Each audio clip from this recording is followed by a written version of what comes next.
آج سسرال میں نا پہلا ہفتہ تھا اور میں نہیں چاہتی تھی کہ کوئی برا امپریشن پڑے سساریوں پر۔ شوہر کی ہدایت کے مطابق آج سے تمہارا گھر ہے، اسے تم نے سنبھالنا ہے۔ ساتھ یہ بھی بتایا تھا کہ سب گھر والوں کا دل جیتنا ہے ان کی خدمتیں کر کے، اور یہ بھی بولا تھا کہ یار میری امی مجھے بہت عزیز ہیں، ان سے کبھی بدتمیزی نہیں کرنا، چاہے وہ تمہیں ناجائز کیوں نہ ڈانٹیں، برا بھلا کہیں، تم برداشت کرنا، اور جو کچھ بھی کہیں۔ خیر، اور بھی بہت کچھ کہا تھا، میں نے ان سب باتوں کو دھیان میں رکھ لیا تھا، اور واقعی مجھے ان تمام چیزوں کا یار احساس تھا، اندازہ تھا۔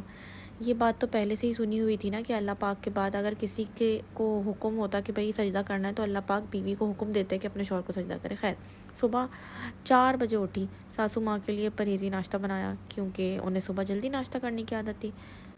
اور بھلے ہی یار میری نند 2 سال بڑی تھی مجھ سے، لیکن کیا تھا کہ اس کا ناشتہ بنایا کیونکہ اس کا ناشتہ مجھ پہ ہی فرض تھا بنانا۔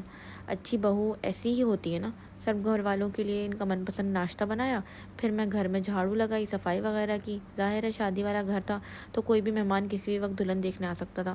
پھر میں نے کیا کرا یار، گھر کا کاموں سے فارغ ہو کر ایک بھاری بھرکم سا سوٹ پہنا اور تیار ہو گئی۔ نئی نویلی دلہن تھی تو ایسے تو نہیں رہ سکتی تھی نا گندی سندی۔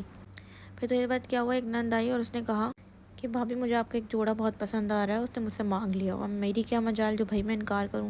میرے دل میں سسرالیوں کے لیے عزت اور بڑھ گئی اور میں نے ٹھان لی کہ میں ان سسرالیوں سے کبھی لڑائی نہیں کروں گی۔ اور کچھ بھی ہو، مجھے چیزوں کو برداشت کرنا، اور کام کرنے سے یار کوئی مر تھوڑی نہ جاتا ہے، صحت مند ہی رہتا ہے۔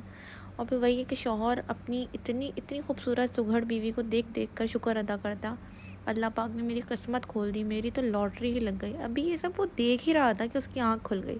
بہت ٹائم لگا اس حقیقت سے آگاہ ہونے میں کہ وہ تو محض ایک خواب دیکھ رہا تھا۔ بیچارہ مستقبل کا شوہر اپنی شادی کے کتنے حسین خواب دیکھتا ہوگا کہ میری بیوی کسی ناول کی ہیروئن کی طرح خوبصورت سگھڑ اور پتہ نہیں کیا کیا ہوگی۔ اتنا افسوس، بیچارے کو خبر ہی نہیں کہ اس کا پالا کس آفت سے پڑنے والا ہے۔ خیر یار، یہ تو ایک مذاق تھا۔